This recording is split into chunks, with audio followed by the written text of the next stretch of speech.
Обработать руки и надеть маску, иначе к медикам не попасть. Это не инфекционная больница, а обычная карабулакская поликлиника. Но нагрузки на врачей от этого ничуть не меньше. Работа, что называется, кипит с самого утра. Ведь люди, обеспокоенные различными симптомами, тут же бегут к докторам. В таком режиме сверх нормы сейчас работают терапевты и эпидемиологи, на которых и легла основная нагрузка в период эпидемии. И заранее знать, что у пациента ковид, практически невозможно. Однако врачи могут определить болезнь уже по некоторым симптомам. Это кашель, слабость, недомогание, потеря вкуса, обоняния.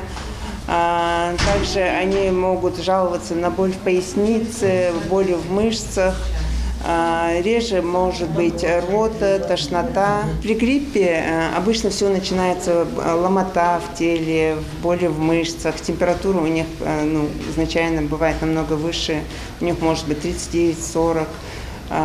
При коронавирусной инфекции температура она чуть пониже, и не так резко, и не так остро симптомы появляются.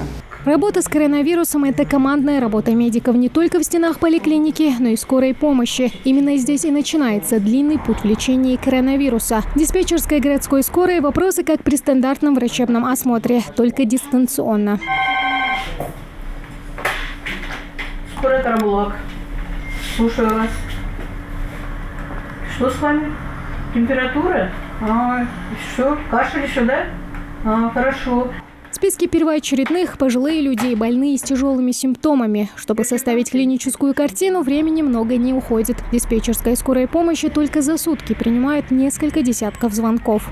Чаще всего обращения у нас с температурами, с пневмониями.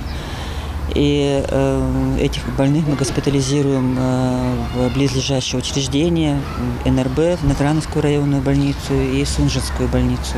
На сегодня под наблюдением врачей остается 915 человек. Госпитализировано с подтвержденным диагнозом и с подозрением на него порядка 170. А жертвами коварной инфекции за все время пандемии стали 97 больных. Чтобы замедлить эпидпроцесс и улучшить показатели статистики, необходимо всего-то соблюдать ограничительные меры, говорят медики. Тем более, что в разгар пандемии рекомендации по соблюдению санитарных норм становятся уже законом. Больных стало намного больше, даже, мне кажется, больше, чем было весной.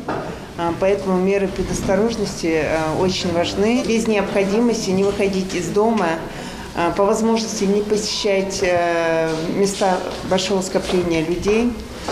Если такое случается и есть необходимость выйти, то обязательно наличие медицинской маски. Плюс еще обязательно обрабатывать руки, мыть руки мылом. Специалисты уверены, в первую очередь уровень тяжести заболевания зависит от сознательности граждан. Тамара Хашагульгова, Магомед Дидигов, Новости 24.